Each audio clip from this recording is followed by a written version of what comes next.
¿Qué tal? Les habla Jorge Gestoso. En el programa de hoy, la migración a nivel global con otro notable invitado, Alejandro Canales, investigador y doctor en ciencias sociales especializado en migraciones internacionales, directamente desde Barcelona. Alejandro Canales, una cálida bienvenida al programa. Gracias, un gusto estar aquí una vez más con ustedes. Alejandro, tú has escrito el libro El malestar con las migraciones, perspectivas desde el sur. ¿Qué es eso de el malestar?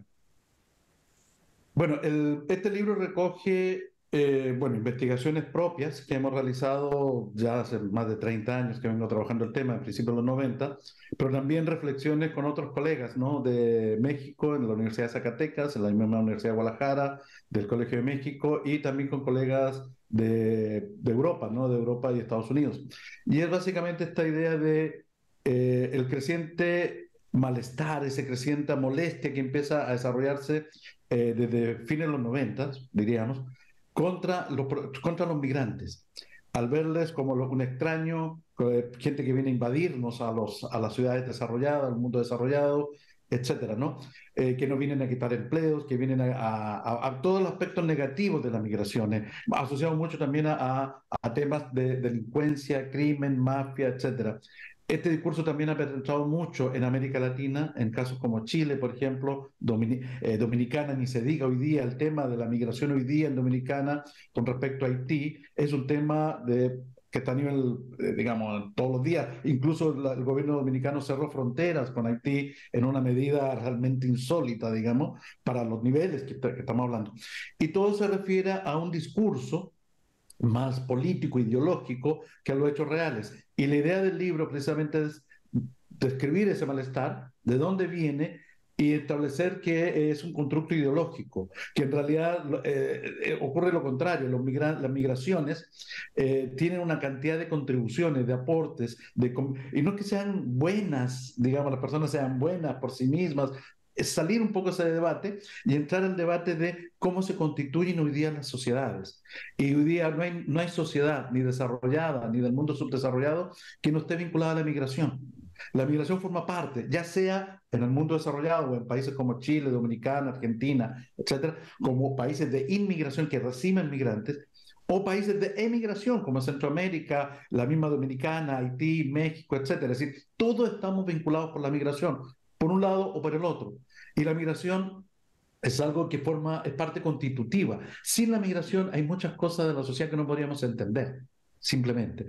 Y uno de los temas que vemos es precisamente los temas de la reproducción, por ejemplo, todos los procesos del cuidado frente al envejecimiento de las poblaciones, el cuidado de las personas de tercera edad, el cuidado de los niños, el cuidado de los enfermos, es un tema fundamental para el cual la sociedad, esta sociedad que hoy día tenemos, no está organizada en esa lógica porque el cambio ha sido muy, muy rápido, muy drástico. Y las migraciones cumplen un rol fundamental. En las contribuciones, por ejemplo, también en la agricultura o en la construcción. Y uno dice, la agricultura no es solo la agricultura, es decir, producen los alimentos que estamos comiendo. Entonces, cuando uno ve eso, dice, ojo, o sea, los migrantes y las migraciones forman parte de la forma en que hoy día se organiza la sociedad. Ahora, aún así, sale esta lucha, este conflicto, esta tensión de los que ven a los migrantes y que ahora, ¿qué hago con estos migrantes que están ya en mis casas, que están en mis ciudades, en mis sociedades? Y ahí es cuando resurgen estos discursos xenófobos, racistas.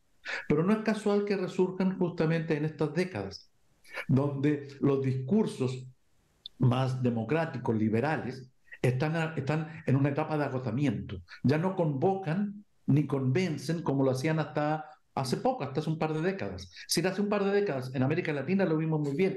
Las transiciones de la democracia era un tema fundamental, nos convocaba el mundo de las libertades, etcétera. Pero hoy día empieza a cerrarse ese discurso.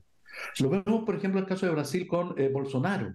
O sea, en la capacidad de generar un discurso de odio, ¿no?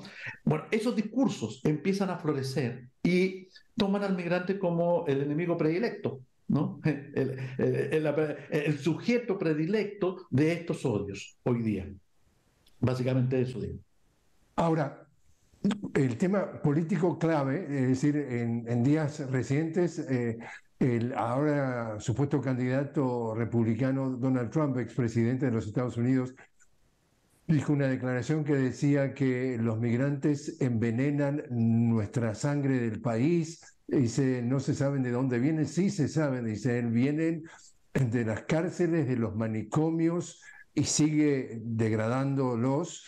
Y al mismo tiempo lo que estamos viendo entonces, Alejandro, es en Europa que cada vez que hay un incidente en donde un inmigrante protagoniza un evento policial donde mata a alguien o hiere a alguien, inmediatamente se comenta, es un paso que le da a favor a la derecha o a la extrema derecha para que gane el próximo gobierno. ¿Cómo es el tema político en cuanto a migración y el avance de la derecha o la extrema derecha en el mundo? Ese es interesante ese análisis, porque justamente es la construcción ideológica de la categoría migrante, del sujeto migrante. Y se le construye justamente como el otro, el extraño, el peligro, el enemigo. Incluso muchas veces se negaron a decir esa palabra enemigo. Hoy día ya algunos la dicen. Trump empezó a plantearla, esta idea de un muro, de establecer. El muro tiene no solamente el aspecto concreto de, valga la redundancia, de construir una muralla que impida el paso, sino el muro de separar aguas. Ustedes los malos allá, nosotros los buenos. Esta es la misma lógica de Bush de la guerra contra el mal, ¿no? De los buenos contra los malos. Pero esta forma de reducir todo a eso. Y el migrante como el sujeto predilecto del odio, de generar este odio y por tanto de ganar fuerzas. Ahora, hay dos cosas a tomar en cuenta, ¿no? ¿Por qué surge este discurso contra el migrante tan claro? ¿Y por qué esta necesidad de juntar fuerzas contra alguien? Es por la incapacidad de los discursos liberales que hasta 2 décadas, 15 años atrás, convocaban y permitían poner límites a estos discursos fascistas, estos discursos de odio. Los discursos, por ejemplo, en los años 40, 50, 60 eran mucho más inclusivos, más integradores. Con el migrante, con las mujeres, con todos, eran más integradores y no marcaban la diferencia, pero la identificaban para poder generar puentes de integración a través de modelos socialdemócratas, como quieran llamar, o modelos mucho más progresistas, socialistas, como fuera. Pero era reconocer en el otro la diferencia para poder integrar y tolerar. Hoy día es al revés. Es reconocer la diferencia para separar, para generar distancia con el otro cada vez más fuerte, muros de todo tipo. Y el otro elemento importante a tomar en cuenta que es, fíjense cómo se construye la figura del migrante. Lo quiero hacer una comparación con la figura de los capitales que fluyen a nivel mundial. Evidentemente no podemos negar que entre los migrantes también se movilizan delincuentes, criminales. Eso es obvio. En todas las poblaciones ocurre eso, ¿ya? Pero no por eso vamos a criminalizar la migración. Un paralelo entre los capitales que fluyen en el mundo, hay mucho lavado de dinero. Hay mucho crimen organizado detrás de esos capitales, pero a nadie en su sano juicio va a estigmatizar el flujo de capitales como algo perverso, algo que viene a pervertir nuestra economía. Al contrario, abrimos la economía a los capitales extranjeros sabiendo que van a venir capitales sucios, capitales negros. Y establecemos políticas, instituciones, agencias de información, de inteligencia para separar aguas. Es decir, el lavado de dinero va por este lado y lo combato.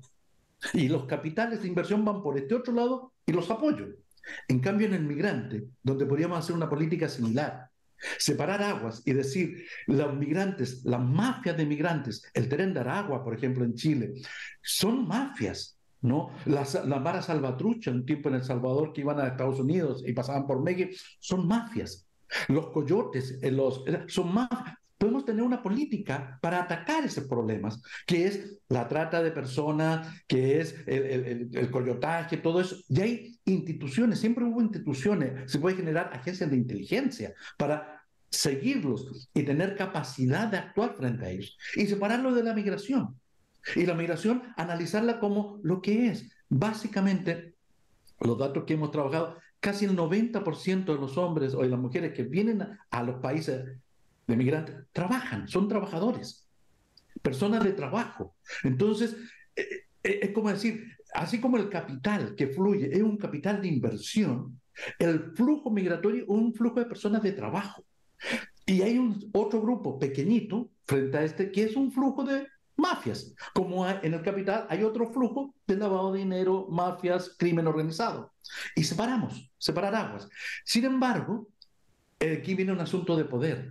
Es quién construye el discurso. Frente al discurso del capital, lo construyen los capitalistas, los empresarios. ¿No? O los funcionarios que están a favor de eso, el Fondo Monetario Internacional, Banco Mundial, etcétera, etcétera. En cambio, en el discurso de los migrantes, el discurso no lo construyen los migrantes, ni siquiera la población residente donde llegan los migrantes, lo construyen también los mismos sujetos, los capitalistas que emplean a esos migrantes, ¿no? Que le dan empleo. Bueno, justamente yo Entonces, tengo mi pregunta, Alejandro. Ahí viene mi pregunta porque tú utilizaste en un momento la palabra perverso.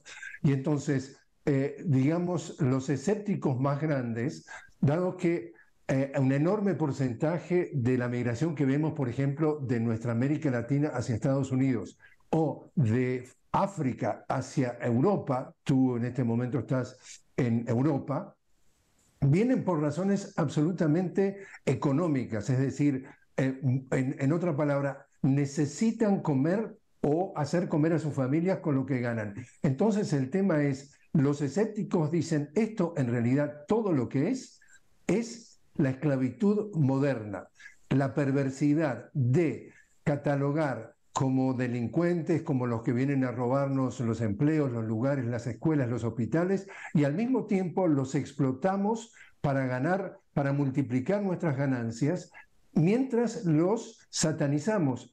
Eso, te pregunto, ese análisis de que es perverso ponerle la etiqueta de que son los malos de la película, mientras al mismo tiempo los utilizan como la esclavitud moderna. si ahí hay una perversión o una, digamos, se revierte, se invierte, se pervierte estas construcciones.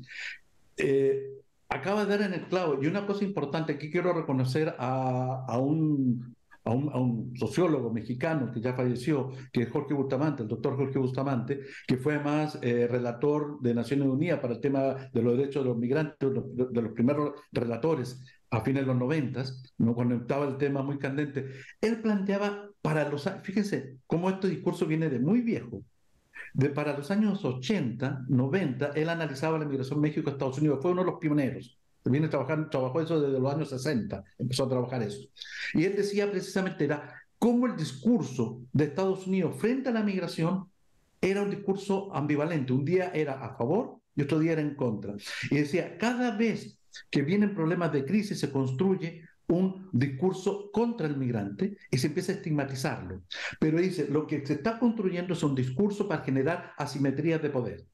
Construye un sujeto vulnerable, indocumentado, vulnerable, al cual yo puedo vulnerar y precarizar y poder incorporarlo de esa manera al mercado de trabajo, sin capacidad de ese sujeto de poder defender sus derechos, ¿no? Entonces, lo necesito a ese, ya está la idea, necesito a ese migrante, porque ese migrante viene a aportar empleo.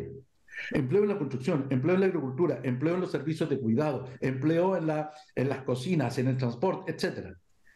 El que limpia y mantiene los edificios en el cual trabajamos, etcétera. Todo eso. Necesitamos a ese migrante, pero lo necesitamos sumiso, vulnerado, vulnerable, precario. Entonces, la construcción se construye desde marcos políticos, ideológicos, culturales, se construye a un sujeto vulnerado, en el cual no le reconozco derechos, pero no le reconozco, pero ¿cómo resuelvo el problema de una democracia en el cual todos somos iguales? ¿Cómo resuelve ese problema? Todos somos iguales para crear gente desigual. A través de un discurso ideológico en el cual estigmatizo una condición del sujeto, que es la migración. Tú no eres de aquí, tú llegaste, tú no tienes derechos. El Estado, yo de Estado me atribuyo el derecho de poder decirte que sí, que no. Y te puedo correr, te puedo sacar, etcétera. Pero no quiero correrte. Lo que quiero es tenerte bajo esa forma. Tú le llamabas recién esclavizados. Es una forma metafórica, porque evidentemente no son esclavos, aunque los haya. Hay formas esclavistas hoy día dentro de la migración, pero son, por suerte, no son la mayoría. Pero sí hay formas de sumisión, de subordinación, de sobreexplotación, de opresión, ¿no? De un sujeto respecto a otro. Y el discurso ideológico, político, pasa a ser eso. ¿Y cuál es la importancia de esto? Es que este discurso, y a través del Estado, deviene en política pública, en políticas de control migratorio, en políticas de restricción de acceso a derechos de salud, educación, vivienda, transporte, etcétera, a sujetos particulares, en este caso los migrantes.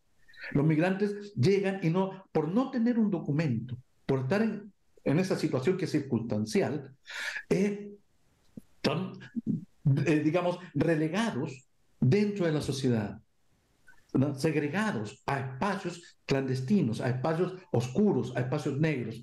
Y curiosamente, son los espacios del crimen organizado. Entonces, ahí hay una cosa muy, muy perversa también, ¿no? Esto lo veíamos, por ejemplo, en el caso de la migración mexicana, de centroamericanos por México. Y lo que siempre hemos dicho en ese caso es, ¿por qué no se les da a la entrada en la frontera sur de México un documento de tránsito? Al darle un documento de tránsito a un hondureño, a un guatemalteco, a un salvadoreño, ese sujeto, ese migrante, ese centroamericano, va a poder usar el camión, el bus, va a poder usar un avión, va a poder entrar en la sociedad y salirse de la bestia que llaman, no el tren, y tener mayor condiciones de seguridad. Si le pasó algo, poder llegar a un hospital. Hablamos también de decir, ¿por qué no crear, por ejemplo, decíamos, yo trabajo en Guadalajara, en la Universidad de Guadalajara, decíamos, Guadalajara una ciudad santuario, donde lleguen los migrantes y ya no preguntamos de dónde vienes ni nada. Si tienes un problema, te atendemos y después vemos, ¿no? Esa idea. Es porque lo que sabemos es que esos migrantes pasan por México, no se quedan ahí. Y que además los que llegan a producir, llegan a contribuir. Y lo que decía, podemos generar instituciones, agencias, políticas para luchar contra el crimen, como lo hacemos siempre, como se hace en cualquier país. Es decir, Estados Unidos tiene el FBI, tiene la Agencia Nacional de Seguridad, tiene miles de agencias para atacar el crimen. ¿Y por qué usa esas para atacar la migración? Cuando la migración es otra cosa. Eso. Y ese es el punto. Al final, el punto es la necesidad de construir al otro para poder, en forma vulnerada, en forma subordinada, sumisa, para poder después incorporarlo de esa manera. Y eso es lo perverso. Eso es lo perverso porque pervierte el principio básico de la democracia de que todos los seres somos iguales y libres. Eso. Alejandro, te invito a hacer una pequeña pausa. Estamos hablando con Alejandro Canales directamente desde Barcelona. Estamos hablando del tema de la migración. Alejandro, investigador y doctor en ciencias sociales, precisamente experto en migración internacional. Enseguida regresamos.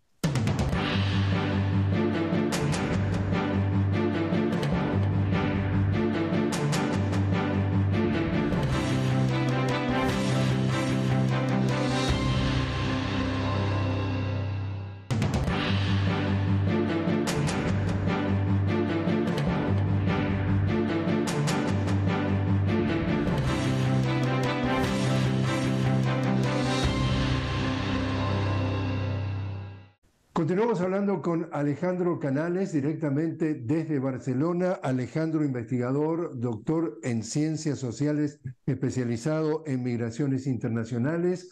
Alejandro, en días recientes se hizo un acuerdo entre el gobierno de Venezuela y el de Estados Unidos en donde se le permite a Venezuela volar la aerolínea Conviasa, la aerolínea nacional, para repatriar a venezolanos que están en suelo estadounidense. ¿Tu reacción? Bueno, interesante esto. El primer dato, yo creo que es la posibilidad de establecer diálogos. Es un primer punto. La situación de Venezuela es una situación muy, muy conflictiva, muy compleja. Creo que ahí se combinan tres elementos. Uno, el sistema económico propio, digamos, de alta dependencia del petróleo, ¿no? Dos, el bloqueo norteamericano. Y ya lo conocemos, como tú. Y la caída de los precios del petróleo. también que va asociado a eso. Y el tercero es la crisis interna, o sea, la crisis que efectivamente hay situaciones de conflicto, de tensiones, no resueltas adecuadamente, o sea, hay muchos problemas ahí. Sin embargo, y eso ha generado muchos problemas, mucha problemática social, económica, y la emigración de muchos venezolanos, algunos de ellos que fueron a Venezuela, perdón, a Estados Unidos. Y es importante que un aspecto que es la base de esta crisis es justamente la relación Venezuela-Estados Unidos. En la medida que se establezca un diálogo y pueda superarse y eliminarse el bloqueo, liberarse los recursos que tiene Venezuela afuera, evidentemente la economía y la sociedad venezolana va a poder resurgir y resolver muchos de sus problemas. Por eso es un primer punto. El segundo punto es reconocer el tema migratorio. El tema migratorio es un tema relevante. Sin embargo, una cosa importante, se trata de una población emigrante muy distinta al del resto de migrantes latinoamericanos. En general, los migrantes centroamericanos, los migrantes dominicanos, haitianos, peruanos, bolivianos, es población de clases populares, de sectores populares. No los más pobres, pero sí sector vinculado con niveles de pobreza o sectores de bajos ingresos. En cambio, en Venezuela no. En Venezuela, digamos, atraviesa la sociedad. Hay una migración popular, básicamente a Colombia. Pero hay una migración de altos ingresos, de altos niveles educativos, que van a Chile, Argentina y también a Estados Unidos, ya Europa, España básicamente. Y ese grupo es muy alto, muy grande. Más de un tercio de los migrantes son de altas clases sociales, algo que no ocurre en ninguna otra migración, digamos, en el mundo en general. Y eso marca una situación peculiar que implica, que nos habla de que el problema venezolano es un problema circunstancial, es decir, no, es un problema, ¿cómo decirlo? Evidentemente es una crisis que está atravesando la sociedad y la economía y el Estado venezolano, pero que tiene elementos de fácil solución en la medida que se establezcan diálogos, que se establezcan transformaciones, de que haya una posibilidad de tolerancia, sobre todo a nivel internacional, de las vinculaciones, de las relaciones diplomáticas, etcétera, y fin al bloqueo, todo ese tipo de cosas. Ahora, el otro elemento importante es cómo la migración venezolana en Latinoamérica ha cambiado el panorama de las migraciones latinoamericanas. Antes las migraciones latinoamericanas eran algunos colombianos a Venezuela, era al revés, eran peruanos a Chile, bolivianos a Argentina, paraguayos a Argentina, etcétera, uruguayos a Argentina. Y así, ecuatorianos a Chile, Haití a Dominicana, nicaragüense a Costa Rica, y eran niveles que andaban en total alrededor de los 5 millones de personas. Hoy día hablamos de 10 millones de personas que están moviéndose en América Latina y 40-50% son venezolanos. Y están en todos los países de América Latina, buscando un lugar, ¿no? Y eso es relevante. Ahora, la pregunta es, ¿qué va a pasar con esto? ¿Qué podemos hacer con esto? Porque no es un problema, y aquí yo creo que también nos plantea una situación muy importante a los países de destino.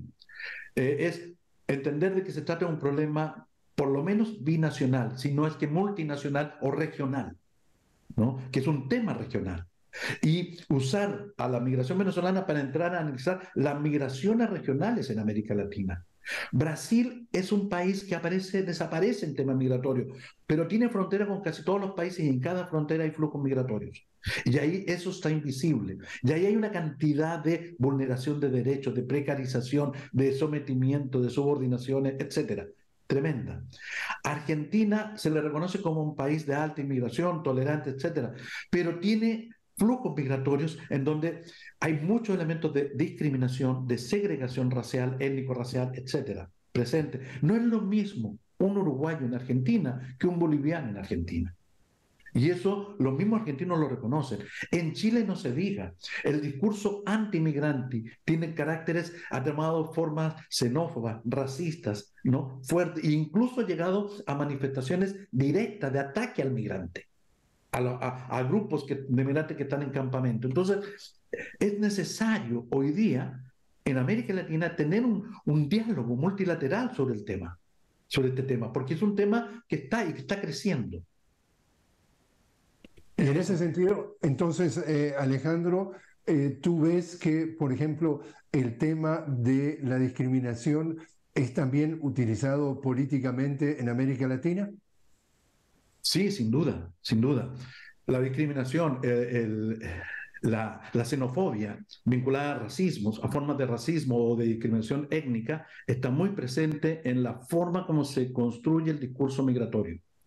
Lamentablemente. Y hemos tenido poca capacidad para establecer otro tipo de relatos. Y aquí creo que es bueno también destacar los otros casos. El caso, por ejemplo, de Andrés Manuel López Obrador en México, que está presionado por el monstruo del norte, Estados Unidos, para tener una política antimigratoria. Pero por otro lado trae una predisposición no es que sea promigrante, pero entiende la idea de las causas de la migración. Y él ha dicho siempre que lo más relevante para enfrentar la migración es atacar las causas de la migración y que la migración sea un derecho. Si yo tenga derecho a migrar y a no migrar. Pero para eso necesito, por tanto, tener las posibilidades de no migrar. Y para eso establecer políticas de desarrollo, de integración económica.